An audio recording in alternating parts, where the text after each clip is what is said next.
Pagdating nila tatay at Joaquin, ay agad ko itong sinalubong ng malakas na sampal. Gulat na gulat ito. Bakit, anong problema mo? Hayop ka, bakit mo yun ginawa sa akin? Sinira mo ang buhay ko. Hindi mo matandaan? O lasing ka? Hindi mo alam na pinagsamantalahan mo ako? Sinamantala mo na lasing ako? Wala akong alam mo na wala akong matandaan. Oo, wala kang matandaan pero ginawa mo. Galit na galit si Lola sa kanya. Lumayas ka dito, sigaw ni Lola. Walang nagawa si Joaquin. Kinuha nito ang mga gamit at umalis ng bahay. Nakita kong sinundan nito ni tatay at kinausap. Kung ano ang pinag-usapan ay hindi ko na alam. Pumasok ako sa aking silid at nagkulong ako. Ilang araw akong hindi lumabas. Ni hindi ako kumakain, wala akong gana sa lahat. Ang masakit pa si Buboy na inaasahan ko na dadamay sa akin ay wala. Ni hindi na ito nagparamdam. Ni hindi nito pinakinggan ang paliwanag ko. Sobrang sakit. Wala akong ginawa sa silid ko kundi umiyak. Muna apo, kailangan mo nang kalimutan ang lahat. Kailangan mong ayusin ang sarili mo. Niyakap ako ni Lola. Salamat Lola dahil nandyan pa rin kayo para sa akin. Oo naman na po. Hanggat nabubuhay ako, lagi akong nasa tabi mo para alagaan at bantayan ka. Dahil kay Lola ay unti-unti akong nakapag-isip. Unti-unti kong inayos ang sarili ko. Kailangan kong magsimula ulit. Si Buboy hindi na muling nagpakita pa. Ang sabi ni tatay ay umuwi daw ng probinsya ng nanay niya at doon na nanirahan. Masakit isipin na kung sino yung taong inaasahan ko na magtatanggol at uunawa, ay bigla ka na lang iiwan. Pero ganun talaga siguro ang buhay.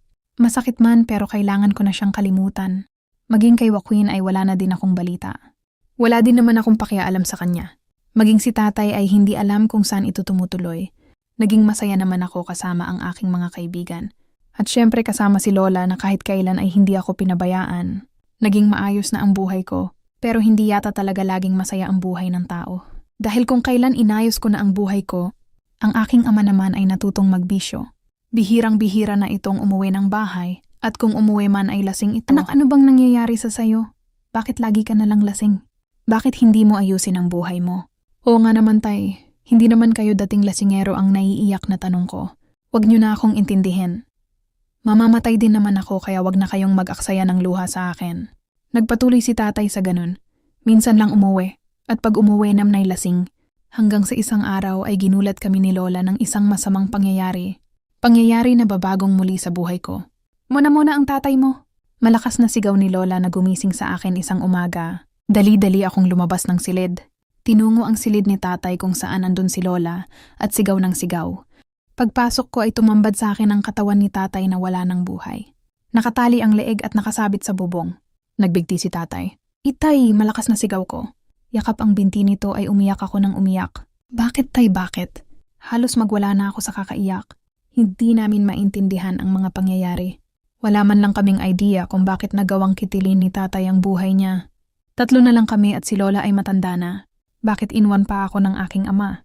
Ngayon ay tanging si Lola na lang ang kasama ko. Hindi ko matanggap na wala na si tatay. Nilapitan ako ni Lola, Mona, kailangan mong maging matatag. Niyakap ako nito. Alam kong maging siya ay hindi din makapaniwala sa nangyari. Ilang araw naming binurol si tatay. Muli ay kailangan ko na namang magsimula. Kailangan kong bumangon at maging matatag. Tanging si Lola na lang ang kasama ko. Si Lola na kahit kailan ay hindi ako iniwan. Alam kong isang araw ay lilisan din sa mundo si Lola. At may iiwan akong mag-isa. Matanda na siya at madami nang nararamdaman sa katawan. Madalas na din akong bilinan nito. Nagpapaalala na maging matatag. Sa tulong din ni Lola at sa mga paalala niya ay unti-unti kong natanggap at nakarecover ako sa sunod-sunod na dagok sa buhay ko. Kaya naman inaalagaan ko ito ng husto. Ibinibigay ko ang lahat ng makakapagpasaya sa kanya. Ilang taon pa lang ang lumipas ay tuluyan na din akong iniwan ni Lola.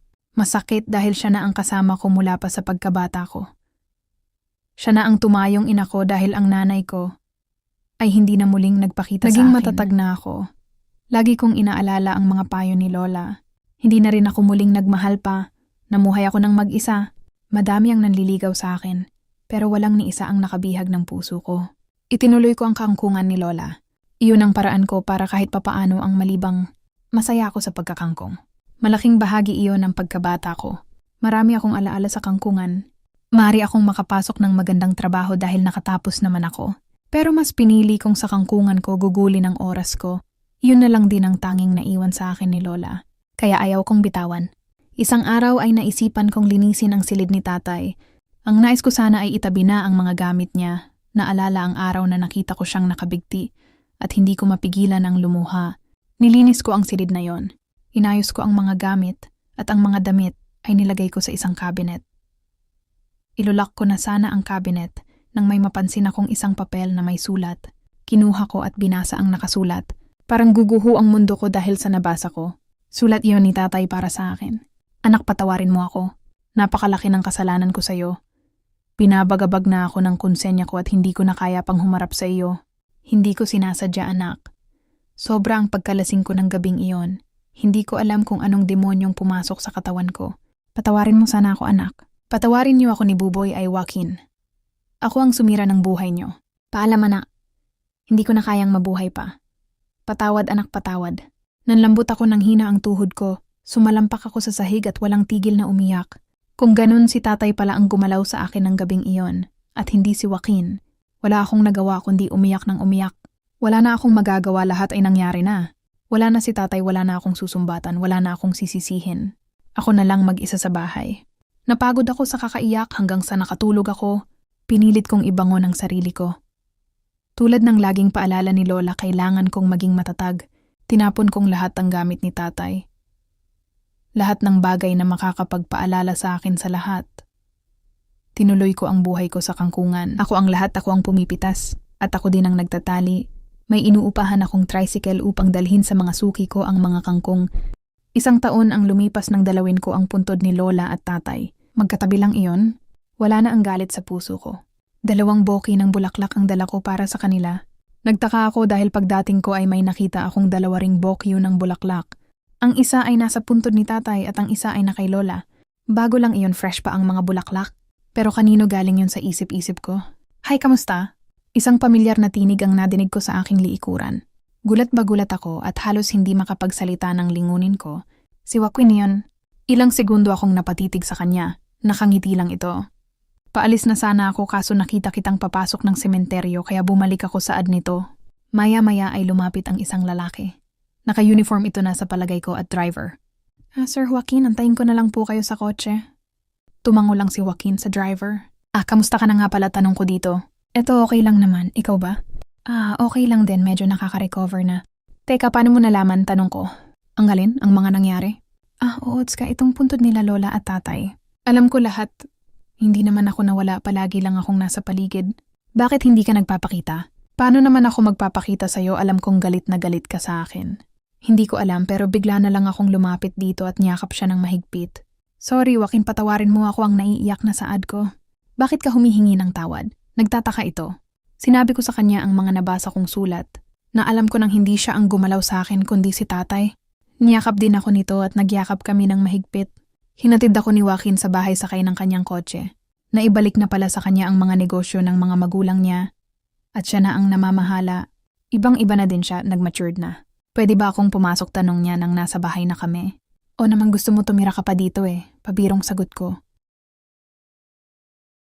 Naku, mahirap na baka mamaya mapagbintangan mo naman ako. Sagot nito. Nagkatawanan lang kami. Sira ka talaga, halika na nga sa loob, yaya ko dito. Wala akong nakahandang pagkain ha. Baka maghanap ka ng masarap na pagkain saad ko. Kape lang, okay na ako, sagot niya. Kamusta nga pala si Buboy Mona? Naku, wag mo na hanapin yun. Mula nang malaman niya na hindi siya ang nakauna sa akin. Ayun, bigla na lang nawala. Kung ganun, pwede na pala kitang pakasalan? Medyo nabigla ako sa tanong niya at pinamulahan. Pakasalan ka dyan ni hindi mo nga ako pansin noon tapos ngayon kasalagad. Dati yun mo na alam ko kasi na gusto ka ni Buboy Kaya nilihim ko ang pag-ibig ko. Hindi ko alam kung ano ang isasagot ko. Hindi ko rin maaring itanggi na nang makita ko siya ulit ay nanumbalik ang nararamdaman ko. Namalayan ko na lang na naglapat na pala ang aming mga labi. Naghalikan kami at nagyakapan. Pinaramdam namin sa isa't isa ang init ng pagmamahal. Mahal kita muna. Mahal din kita, Joaquin. Nang araw na yon ay binigyang laya namin ang aming mga damdamin. Hindi na namin napigilan pa at naganap ang aming unang pag-iisa. Nakahiga kami sa aking silid kapwa pagod. Muna gusto kitang pakasalan saad nito. Tumitig ako dito. Payag ako pero may kondisyon.